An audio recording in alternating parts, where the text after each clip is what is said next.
Ahoj! Pokud budeš skládat zkoušku z češtiny pro trvalý pobyt, toto video bude pro tebe super, protože ukážu 2 příklady z části psaní, které byly u jednoho minulého testu. Na zbytek příkladů se můžeš podívat na patreon.com/autentická čeština. Link dám do prvního komentáře. Podívejme se teď na první příklad. Je to formulář, ale nevíme, na co přesně ten formulář je. V testu nám to neřekli. Musíme to poznat sami. Jsou tam tyto položky. Jméno a příjmení. E-mail. Tyhle 2 položky už byly předvyplněné. Potom tam bylo bydliště, národnost, datum narození, typ účtu a kdo další bude účet využívat. Ty poslední 2 položky byly důležité, protože podle toho poznáme, že formulář je k otevření bankovního účtu. Dobře? Zkus si nejdřív sám nebo sama vyplnit tyto položky. Potom se podíváme na mojí verzi. Máš to hotové? Skvěle. Podíváme se na to, jak bych to vyplnil já. Bydliště. To je jiné slovo pro adresa. Tak například k jezeru 5 Praha. Národnost. To je nationality. Napíšu polská. Národnost je ženský rod. Proto A na konci. Datum narození. Kdy ses narodil? Narodila.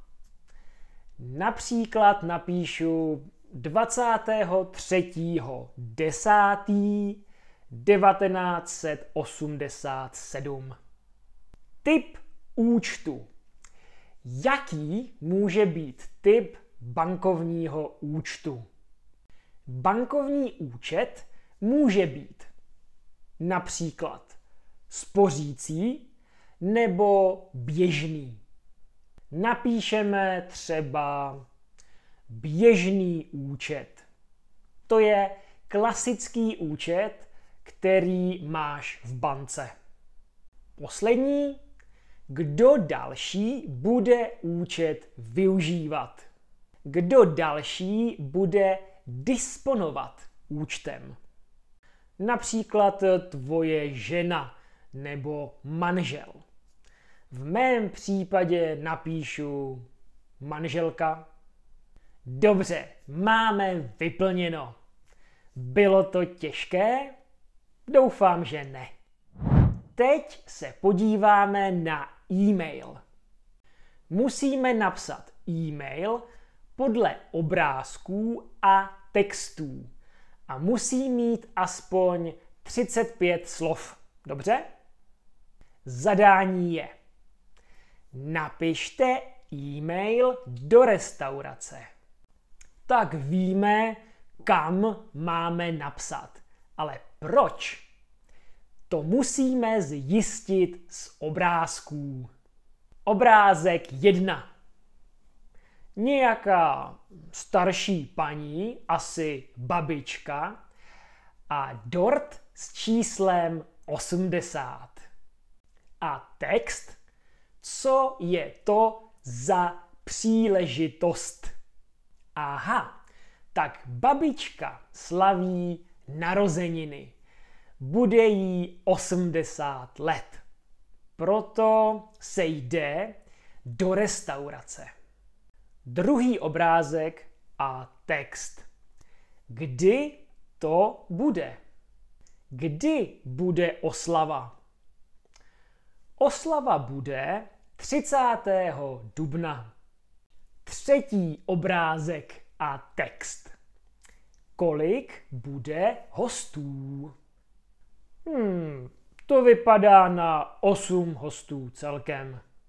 Čtvrtý obrázek. Co bude k jídlu?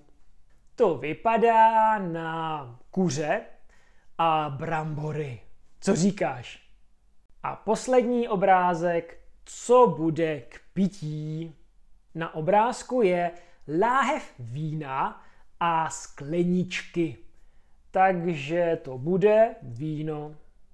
Teď už známe zadání a víme, že chceme napsat e-mail do restaurace. Chceme oznámit, že babička slaví 80. narozeniny a chceme si rezervovat stůl a objednat jídlo a pití. Zkus si sám nebo sama napsat ten e-mail. Použij obrázky a napiš aspoň 35 slov. Zastav video a zkus to. Já počkám. Tak hotovo. Určitě to nebylo těžké. Já bych to napsal takto. Dobrý den.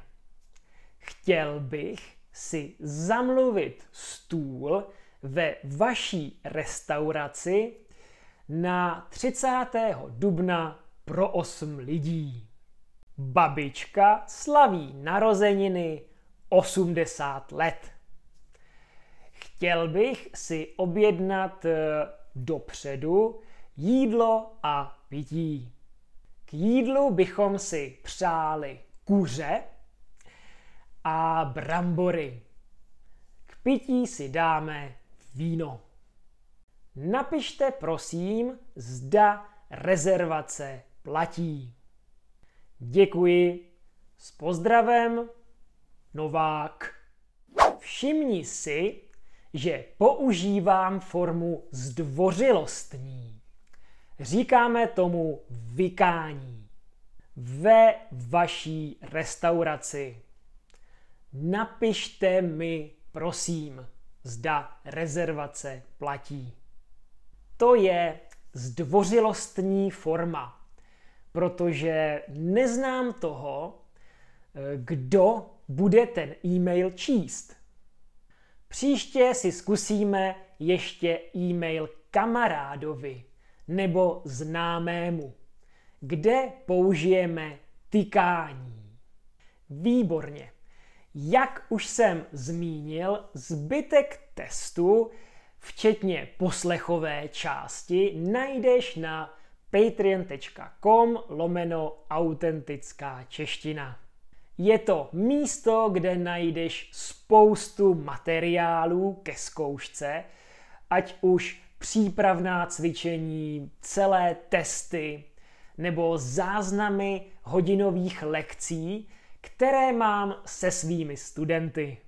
V nejvyšší kategorii se můžeš i zúčastnit takové lekce, což zvýší tvé šance na složení testu. Můžeš kliknout na toto tlačítko a dostaneš se přímo na Patreon. Děkuju moc za sledování videa a uvidíme se příště. Ahoj!